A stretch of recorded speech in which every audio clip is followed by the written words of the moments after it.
I have Helena with me, who is a very good friend of mine. She's a trained yoga teacher. She's a trained social worker. She's a mindful program manager. She's a nomad. She's a wanderer. She's a storyteller. She's a body therapist. And I've lost count of where she is in the world, but I'm very pleased to have this chat. Thank you for being here, Helena. Thank you for chatting with me. Thank you for the invitation to be with you. Always a pleasure. Helena, part of what I really wanted to benefit from, and a lot of people listening today might benefit from, is you have a lived experience of trauma. You've been on your healing journey, which has taken you through countless countries in the world, lots of healing traditions. Would you like to say a bit more about your own healing journey? Sure, sure. So my journey has been a long one. Within this lifetime, 55 countries now Wow. visited.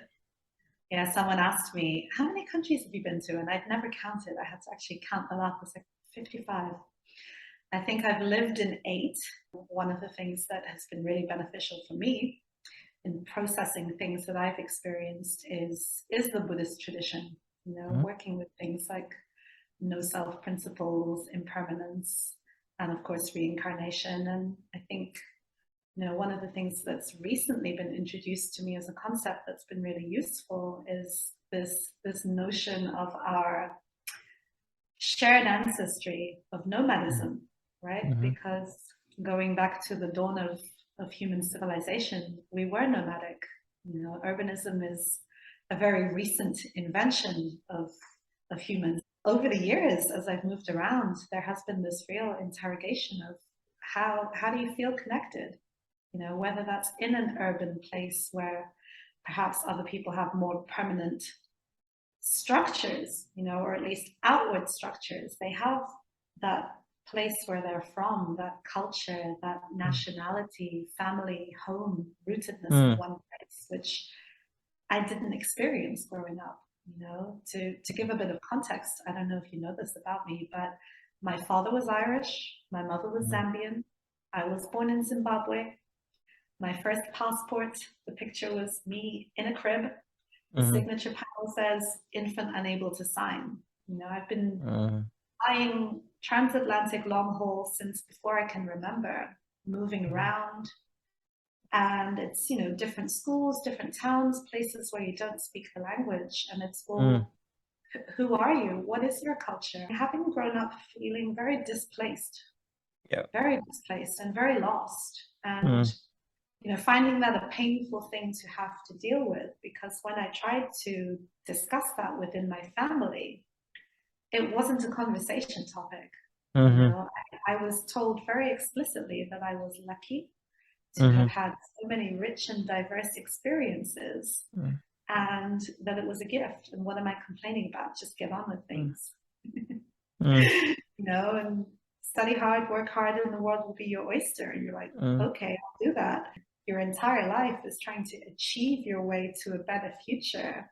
Mm. When that better future doesn't come, what do you do? What do you do with all Mm. those feelings that you've been suppressing Yeah. all these Whereas years? with trauma recovery, the assumption might have been that, oh, you're having a lot of rich experiences, you're going to lots of places, you have a good lifestyle, there's good things happening for you. However, more of that chaos, more of that pain is very internal.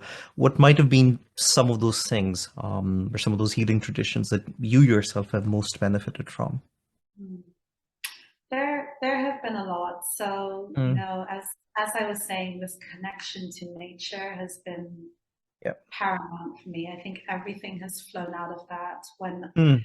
When I became interested in yoga as a teenager and then later meditation in my 20s and mindfulness practices and all of that, it Mm. came very naturally to me to be still Mm. because that's something I had appreciated in nature. And, I would just go off in nature. And I think, all the mindfulness practices Mm. that I later became interested in flowed from that. Okay. And I want to connect this with our earlier conversation that we were having that might have been your very organic segue into the world of psychedelics. I know that that's the buzzword these days, how that might be beneficial for people with complex mental health conditions. Would you like to Yeah. say a bit more about your experience with psychedelic substances? Sure, sure. So it is a really interesting, ever evolving, very cutting Mm, edge area of therapy. As you said, it's become quite buzzwordy. But you know, one of the things that I would like to talk about is a recent experience that I had with.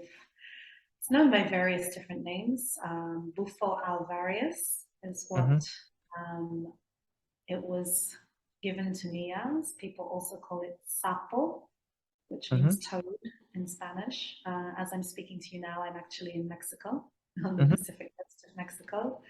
So the Sonoran Desert toad, which I believe inhabits the Sonoran Desert in the north of Mexico and the southern United States. And that's the only place this particular toad is found. And it secretes a venom when under threat, which happens to have psychedelic properties. The toads are not harmed, I'm told, mhm, mm, during the course of the extraction of this venom, but it contains a substance called 5-MeO-DMT, which mhm, people also refer to as the spirit molecule. And you know, I did not seek this thing out.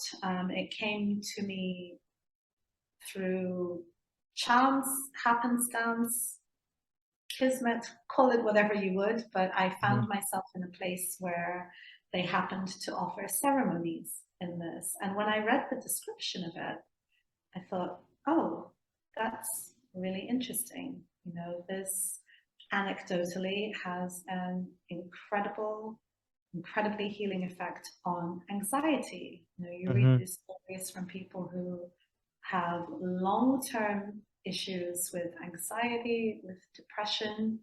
I personally, you know, within my childhood, of the 10 adverse childhood experiences that you mm, could have, I had 8 out of those.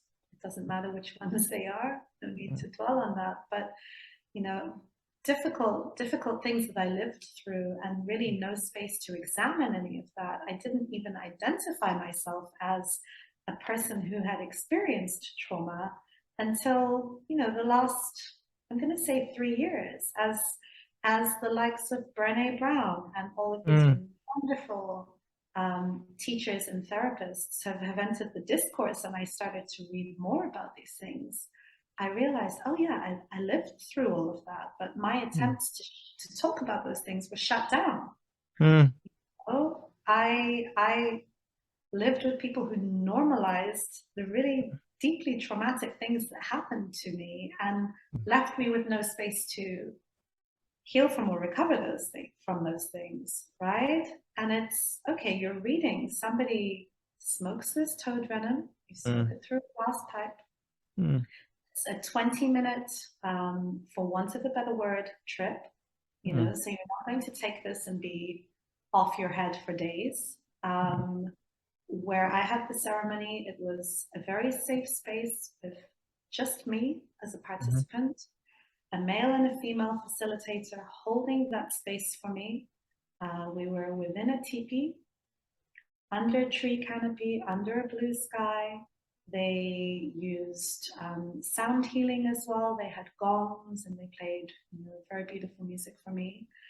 And honestly, it was like a rebirth experience. You mhm, know, the mm, joke that I've made with people is, remember mm, when you were at school and you had to do algebra and you had your scientific calculator? mhm, Calculator malfunctioned. There was a yep, little hole in the back to stick the pencil yep. in to reset. Yeah, and Yep. I'm like, oh, I had the pencil stuck in the hole in me. Mm. Oh, I've, wow. I've, I've had a Mm, factory reset. And, mm, you know, I talked a little bit earlier in the conversation about these experiences of being in nature as a child and feeling that sense of deep peace in nature, mm, even at the same time as, you know, the beginnings of these difficult events within my family were already in process at that point, you know, but I was able mm, to find a still place for myself to feel happy, you know, not just to feel okay, but to mm, still feel joy and connection. And having this Bufo experience, this pencil in my mm, calculator, mm, I feel like I've been reconnected to that inner child, which Wow. is a lot of the work that I've been doing in my psychotherapy over the years, my conventional talking therapy. Mm, There's been all this intellectual and rational attempting to self-parent and self-regulate and nurture your mm, inner child and all of those things, which, for a long time I felt like I had the theoretical knowledge. I knew mm, what I was supposed to be doing, mm, right? But I struggled sometimes to translate that into action, mm, and into not being another stick to beat myself with, not another, oh, but you're not making fast enough progress in your therapy. Oh, you let your inner child down. You're mm, supposed to be self-parenting and mm, you abandoned yourself in that situation. Why did you mm, stay in that unsafe emotional or professional situation? And mm. that inner critic that can be so Uh-huh. loud Yeah. and you're so identified with, you don't even hear the voice Yep. because you are the voice, Mm. right? And But I having can even given see how up, deep that part is. I mean, when you were talking about that inner critic, I mean, your finger was wagging, and just sort of how deeply internalized some of that is. And when you talk about that factory reset, I'm imagining an entire shift, something shifted. absolutely, absolutely. And I would say is 3 months down the line, Mm. I'm still giving it a 5-star review. Wow.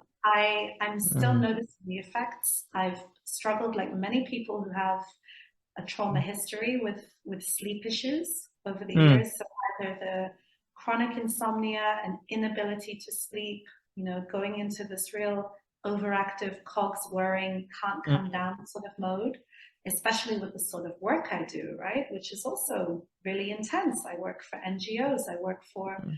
health systems. I'm a project manager who's brought in to troubleshoot things. It's Mm. always a crisis. Mm. I'm supporting Mm. with a hurricane relief crisis right Mm. now here I in wanted to Mexico. know, I wanted to know a bit about that. That I Mm, know that the sort of connections that you foster, some of the people that you meet all over the world, I know that there's something about that holding space, that you mm, also hold space for other people in what you were saying, which is sometimes it's just checking in with the other person. Can you say as a non-therapist, what are some of those things that you're able to do in your everyday life for other people? Just in terms of connecting with them, holding that space.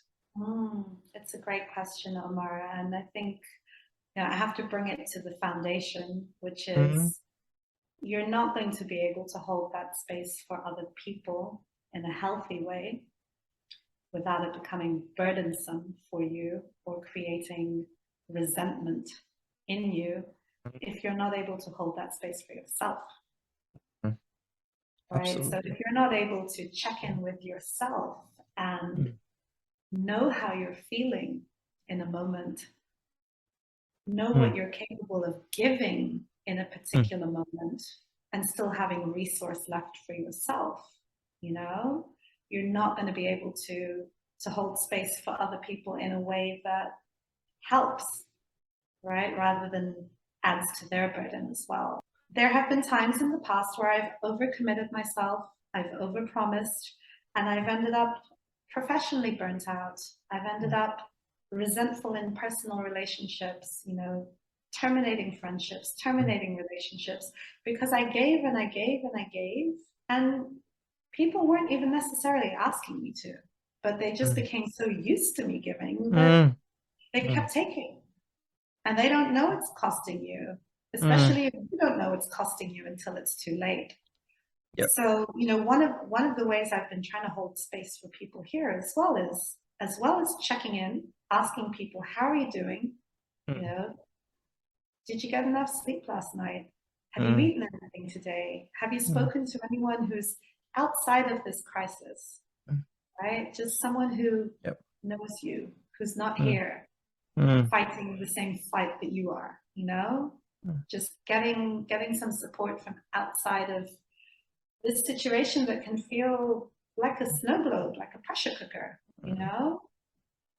and also it's, you don't have to do everything. You can't be Yep. everywhere all at once at all times. It's, where would your That's skills be so most important. Just that sense of containment. How mm-hmm. if we're trying to contain other people, just also knowing our own limitations. We can't be at all places. We can't be there for everyone. We can't be there at all the time. And talking about time, I'm mindful that it always runs out. Whenever we chat, it always runs out.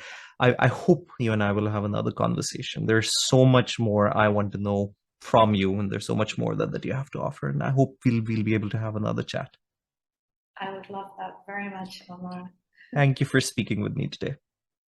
Pleasure is mine.